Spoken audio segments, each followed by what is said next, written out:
So yes, Jan, we're down here at the track, somewhere you know pretty well from past recent experience, but at the moment, at the starting gate, what's it looking like just now? If you were coming up here as a rider, what would you be thinking?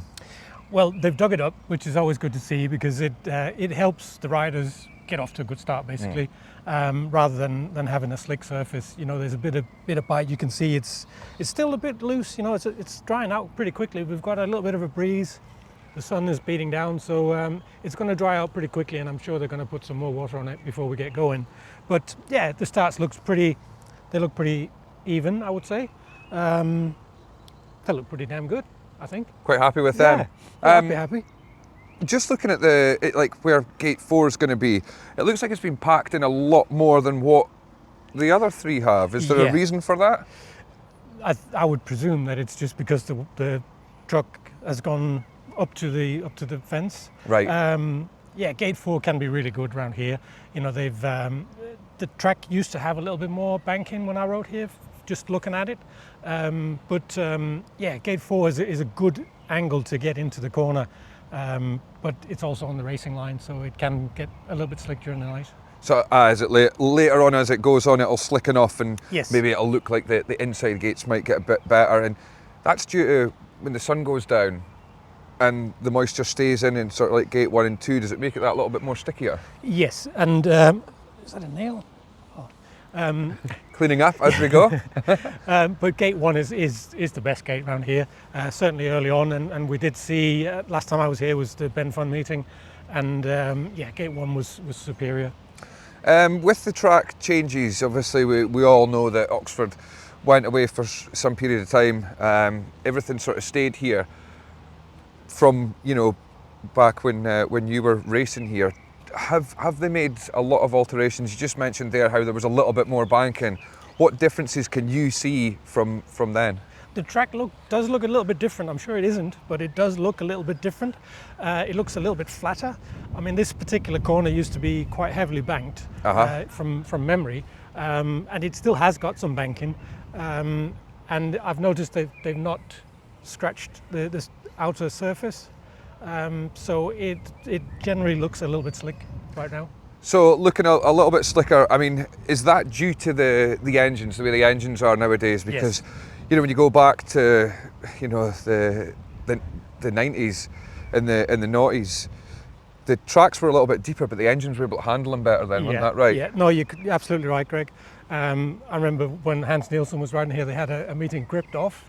Oh. Because the track was pretty deep. And even when I rode here in 2003, at come 7 o'clock, the track would still be dug up.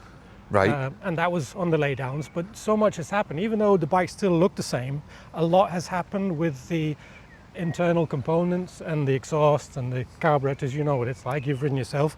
So generally you have to sort of cater for the slicker track surface at the moment.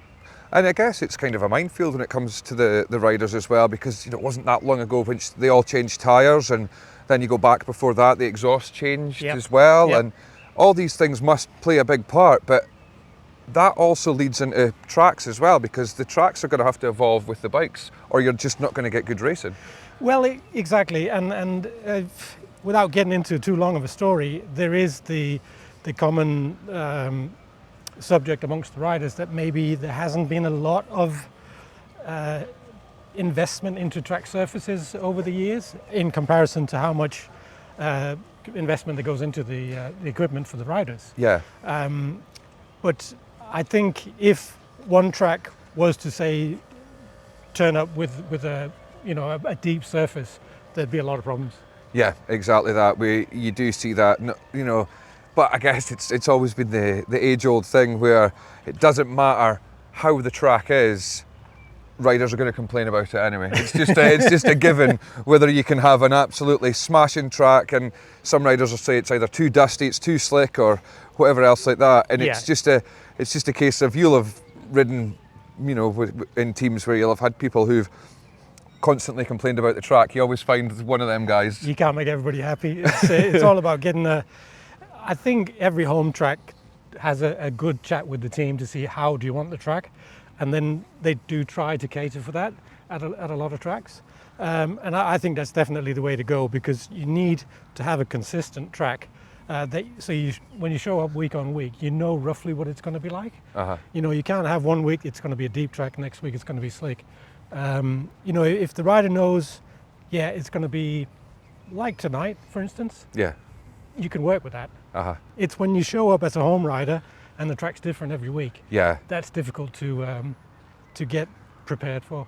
And that in that way, you're kind of just like the opposition if it's changing all the time, because you've not really got your little book of setups that you can get dialed in quicker. I mean, ideally that's what teams want to do, don't they? They want to go out there and they want to hammer the opposition hard before they can figure out the setups.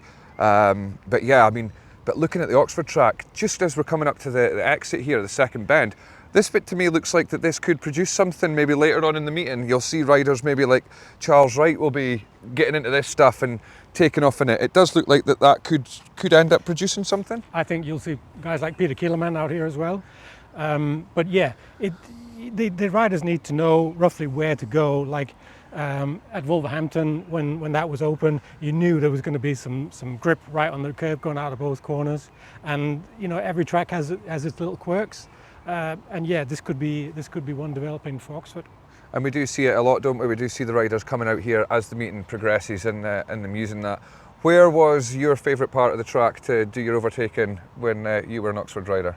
Oh wow. It was you've got me now. It was everywhere. Well, kind of. You know, I didn't have any particular one line, I don't think.